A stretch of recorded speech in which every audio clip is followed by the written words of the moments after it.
Edward Philip George SEAGA was born May 28, 1930. He was educated at Wolmer's Boys School in Jamaica before heading to Harvard University with dreams of becoming a nuclear physicist. He would abandon that dream to instead pursue a career as a sociologist.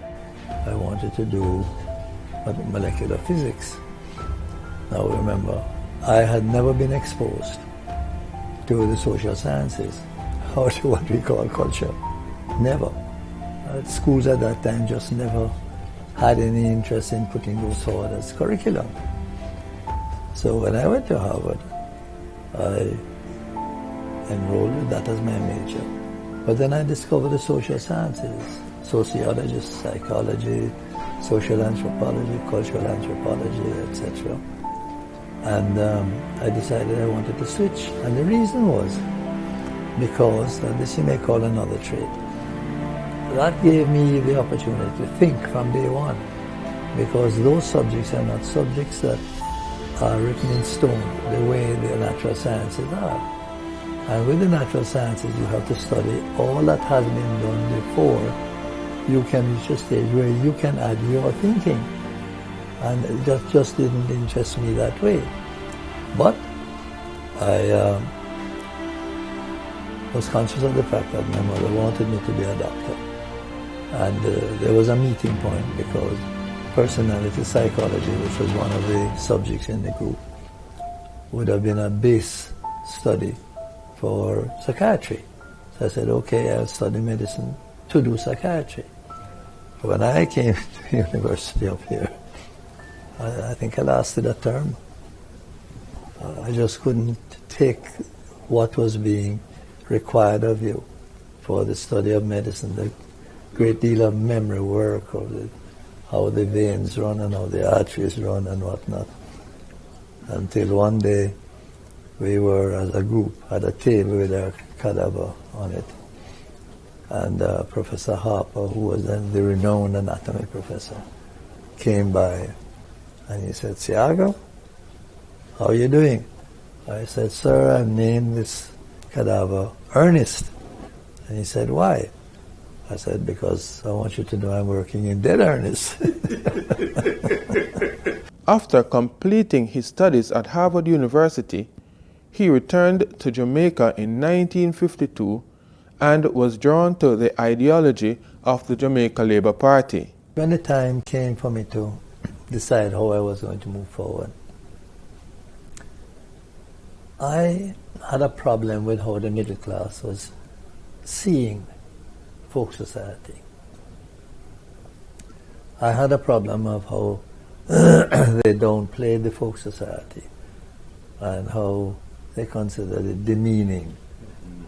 And that didn't go down well with me at all. And I considered that the PNP was representative of that. With Buster, I saw someone who was immersed in the folk society, came out of it and was immersed, and had a stronger feeling, not for the academics or any other aspect of folk society, but for the people. And that was why I made that decision to go with the Labour Party, because that was my own feeling. His election to the Legislative Council, now the Senate, in 1959, at 29 years of age, was historic. He was the youngest Jamaican to ever achieve that milestone. So too his involvement in 1961, drafting Jamaica's constitution as the nation stood on the brink of independence from Britain. His ascendancy to power as Prime Minister in a landslide victory in 1980 against the incumbent People's National Party ushered in a number of reforms intended to give Jamaicans ownership of major entities, instill discipline, and uplift their lives. His administration also repaired Jamaica's broken relationship with the United States, which had been strained in the 1970s. The trajectory of his life as a politician and nation builder can be measured in the scale of his achievements. He was integrally involved with the transformation of the Kingston waterfront and the reclamation and development of the Otrius waterfront. I established the UDC and I transformed urban areas and created new centers of growth. And through the UDC, in the period up to the end of 72, we were constructing 12 hotels. It was the Ministry of Tourism, which had nothing to do with construction, did the expansion in the hotel industry. It was UDC through myself and Moses Matalan largely, in the areas, finding the investors, like when we found Intercontinental, we got them to 3 hotels. One was the one in downtown Kingston, another one was in Ochiris, and one was in Montego Bay. And so we found the people and got the hotel industry going. He established many of the financial institutions needed to build a financial market for successful economic growth and investment, including the Jamaica Stock Exchange, the National Development Bank of Jamaica, the Export-Import Bank, more popularly referred to as the Exim Bank, and the first satellite telecommunications data processing operations based in Montego Bay called Digiport. Mr. SEAGA was also the architect of a wide range of social programs, including the Golden Age Home for the Elderly, the National School Feeding Program, and the Learning for Earning activity program for street children. He was also integrally involved in the Student Revolving Loan Fund for Higher Education and the Human Employment and Resource Training Center, more popularly known as HEART, to build the capacity of Jamaica's youths. He spearheaded the Media Divestment Program, which led to the birth of several small privately owned radio and television stations. He was also the architect of most of the institutions geared to promoting and building cultural awareness, appreciation, and national identity of Jamaican religion, art, craft, national heritage, including the Jamaica Cultural Development Commission, JCDC. When I try to get people to understand their religion, I'm trying to help them to build their souls. Edward SEAGA was also known for his tough brand of politics, a no-nonsense man, outspoken and unflinching. The depth of his convictions strengthened his resolve to push on where others might have given up. I went to Salt Lake, behind Coronation Market, to do the revival one, because West Kingston was the richest area of all the various revival groups. And I spent 2.5 years back in Salt Lake. I didn't stay there totally. I stayed and I left and I go home and then I come back and so on. And so that gave me my foundation. But that foundation was the most important foundation for what followed in my life after that. It was an entirely different university. The discipline I had learned, the degree of excellence that I demanded, etc., was important to that.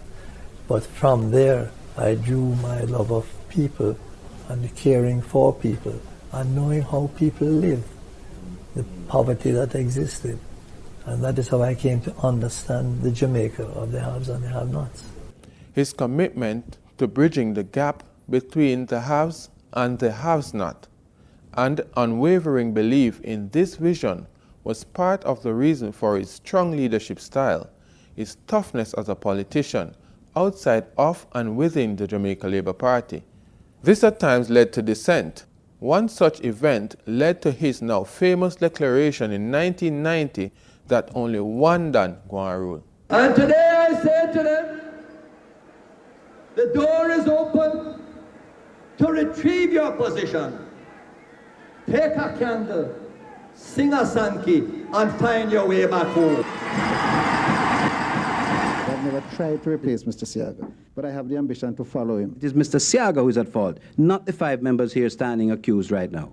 I'm not just senior, I'm very senior in this parliament and in this party. I remain a member of parliament. I intend to continue. There has not been a shred of evidence, credible evidence that is, to substantiate any of the charges that have been trumped up against me in particular, and all of us together. They have not taken away my right to speak. They have given me the right to speak on every topic. And come next time, I am going to be there. All of a sudden, everybody turned on. The better learn that in any organization is only one done by rule. As one of the founding fathers in the framing of the Jamaican Constitution in 1961, Mr. SEAGA was involved in constitutional reforms. To Jamaicans, he represented many things: strong leadership, patriotism, a cultural icon, a champion of the oppressed, a man of action, a man on a mission to make Jamaica not just a place to live, work, and raise a family, but a nation to which its citizens can be proud. Mr. SEAGA also played a major role in the development of Jamaica's music industry. As a record producer, he supervised the recording of an album of ethnic Jamaican music. In the late 1950s, he became a record owner and set up West India Records Limited, WIRL. It became the most successful record company in the West Indies. Songs were being promoted by Virgins in this opportunity hour, which the artists would be singing songs that they had composed, or they would be singing songs that are, from the regular traditional repertoire. And there was this song called Manio, which won a first prize in his Virgins competition. And so I decided I was going to record that. Now, what I didn't know I was doing at the time, which turned out to be a turning point, was I just went ahead and got it recorded and printed on vinyl. Before that, the records were being produced by sound system men, operators, and they were putting it on acetates. Now, acetate has no long time endurance in terms of replays, so the record would wear out quickly. But it suited them because they wanted to keep fresh material before their audiences, because that determined who was the best sound system and so on.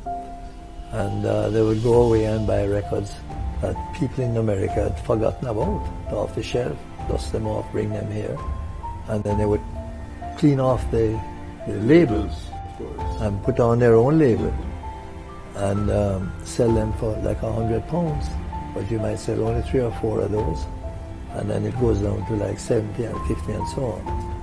But it never made the radio, because the radio, first of all, wasn't interested in that kind of music. But secondly, they're not doing anything that is not going to be widely popular. That was just popular within the sound system. So I put out Manio on vinyl, and it made the airwaves. Then, of course, that was a different kettle of fish. The artists realized that their records could play, and the artists realized that they were enduring, and therefore they could get more for the participation within royalties or whatnot. And that eventually killed the records without the labels and doing it on acetate. And the whole thing swung to vinyl, and a different kind, an industry was then born. He worked on compiling a collection of Jamaican music covering the period from the mid-1950s to the early 1970s. This anthology, Reggae Golden Jubilee, Origins of Jamaican Music, was released on the 6th of November 2012 in celebration of the 50th anniversary of Jamaica's independence. At 88 years of age, Mr. SEAGA showed his love for music and playful side.